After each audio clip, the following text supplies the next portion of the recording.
I'm really sorry guys, I have to record the next video for the same session because the recording time limit for the session is just 15 minutes according to the software which I'm using right now for the recording purpose. So please apologies for that. And yeah, so let's continue our next topic for today's session, which is about Python if-else statement. After knowing about Python keywords, Python identifiers, Python variables, Python data types, Python statements, Python indentations, Python comments, in lots of minute details. Okay, we have just gone breadth first search approach. Like we have just gone through a simple concepts on all of these topics because I just want you to feel comfortable with these technical words. Because if you are very new to program, okay, if you are very new to programming, these words might sound absurd to you, might sound, like something from space, like alien type. So I don't want you guys to feel in that very particular way. Anyways, here we are here to learn machine learning, data science, deep learning, and all of those core concepts. Okay, so learning Python in a simple and BFS way may work, like it will work really well. Okay guys, so don't worry about this. So right now we are at Python if-else statement. So basically what is the syntax here? Basically, first of all, if else statement, also known as elif statement, is basically used in Python for decision making. So what is the syntax here? If the test expression statement as like if this, then this. You guys might know about if then. If you know the simple English grammars, if then is the basic thing. So we are simply using the same concept here in the programming coded form. Okay, let's see the flow chart here.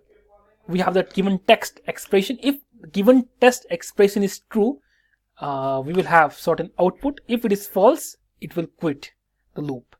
Okay, that's what if else does here. For example, here we can see num is equals to 10. If none, print number is positive. You can see this print is inside this if scope. Okay, it is inside this it is inside the scope of this particular if statement. Now this statement is outside the scope of this particular if statement. It means like if none, then print number is positive, else print this will print always. Okay, so let's see. You guys can see here num is equals to 10, so it is not none. It is obviously we have some value here, that is num is equals to 10. So obviously it will print the statement which is outside the scope of this particular if statement, which is this will print always. So that's what we are getting here. Now it was simply an if statement. Now let's look at if else statement. Okay, so if test expression, body of if, else body of else. So here we will judge two statements for a given text expression. Let's look at the flowchart. It was like I really love flowcharts. Actually, flowcharts are more expressive than the codes. Yeah, test expression, if it is true, this very particular body of if it is false, then this particular body of else.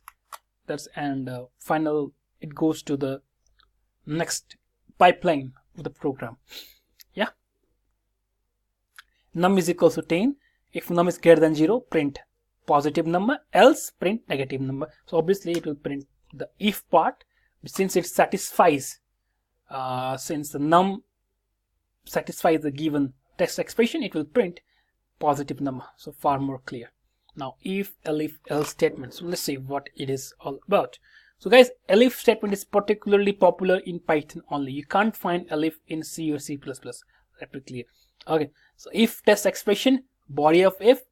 Okay, elif, like elif means else if else if else. Okay, if this given expression is satisfied, then print the body of if, else if the next test expression, print the body of elif, else body of else.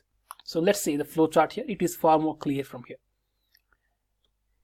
Now if this test expression is true for the given if statement, it will return body of if and it will finally like move to the next part. Now but if however this statement is false, it will now check the test expression of elif, that is else if, like if else if. Now if else if statement is found to be true, it will print the body of elif and it will continue to its next expression here. Again, if it is false, we will finally choose the body of else. Okay, so it is a combination of if, elif, else. So let's look at some of the code here. It will be more clear. Num is equals to 0. If num is greater than 0, print positive number, which is false. Elif number is equals to 0, print 0, else print negative number. So it's far more clear from the code here that the second conditional, we can say second condition is satisfied. So it will definitely print 0. Yeah, far more clear, guys. So let's look at some hard code now. Nested if statement, that is if inside an if. Okay, if we have an if statement inside the next if statement, it is known as nested if statement. They are widely used in computer programming, you know. Now you can see here num is equals to 10.5 if num is greater than equals to 0. Again, inside this particular if, we can see we have next if num is equals to 0, print 0, else print positive number, else print negative number. So it is quite, you guys might not be understanding this code, but let me run it and let me show you what it is doing. Okay, see here. So guys, I already told you what is the importance of indentation.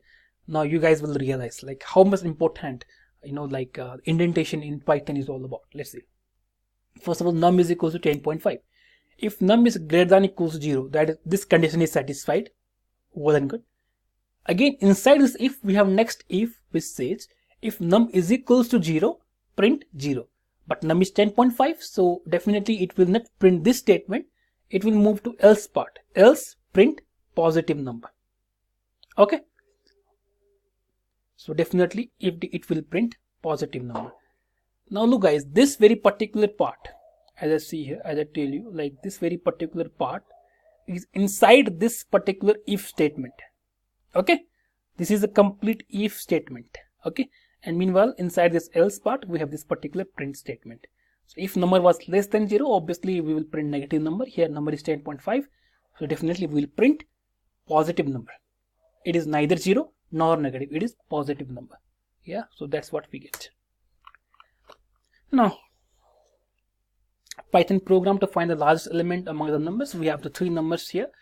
We are simply writing a simple code here. We are simply comparing num1 with num2 and num3. Then we are storing the value in largest. Okay.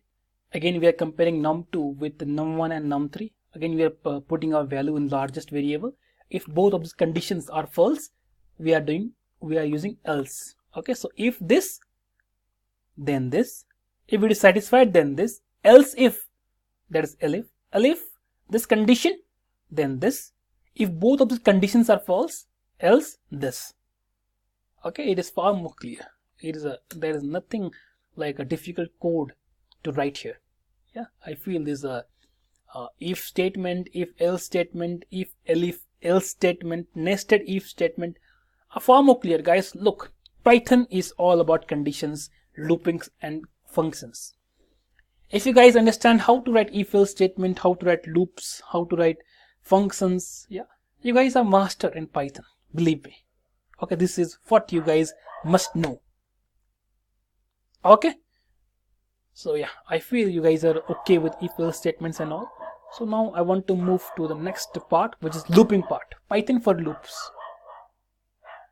Okay, so what is Python for loops? Basically guys, if we want to print some statements in a particular sequence, like in a particular loop, time and again, repeatedly, without without printing it time and again, the concept is known as looping.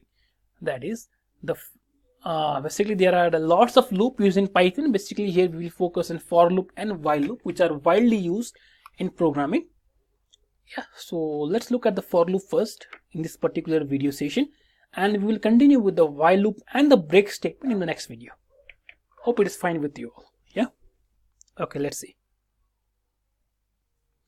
So guys, you can see here the for loop in the Python is used to iterate over a sequence, whether it's a list, whether it's tuple, whether it's a string, or other iterable objects. It's basically used for iterating over a sequence time and again, time and again. It is iterating time and again over a particular sequence.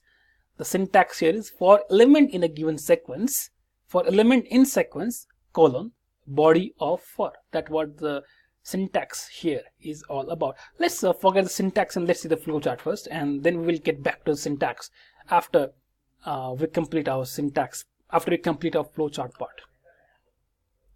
Okay, so let's look at the flowchart here. For each item in a sequence, we look for each item in a particular sequence. Okay, now till our last item is reached. Okay, now till our last item is, if our last item is reached, we will exit our loop. If our last item is not reached, okay, we will continue the body of the for loop. Hopefully you guys are getting me. You can see here the the sequence here. For each item, we will iterate over each item in a particular sequence. Okay, now for each item in a particular sequence, if what condition we will be checking, if the last item in the sequence is reached. In case it is reached, we'll exit the loop.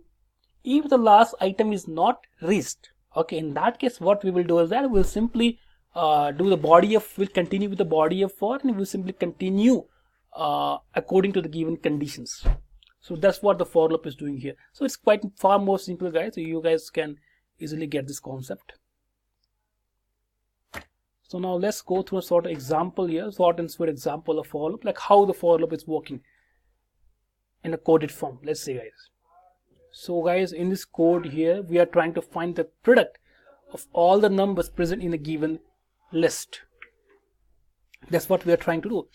So here we are having a list here with 5 values, with 5 items. Typically, in the typical word, product is a variable which is storing the value 1.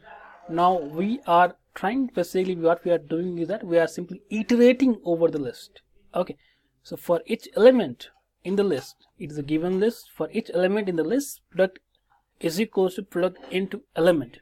That's what we are doing. That we are simply putting the product, this very particular statement inside this for loop, and we are simply finding the product of individual items among one another in a given list. That's what we are doing. So it is a simple application, of how for loop works internally. Yeah, so it's quite well.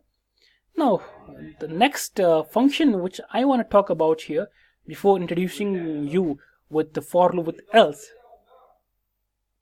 is the range function. Okay, so guys, basically range function is basically used to generate a sequence of numbers.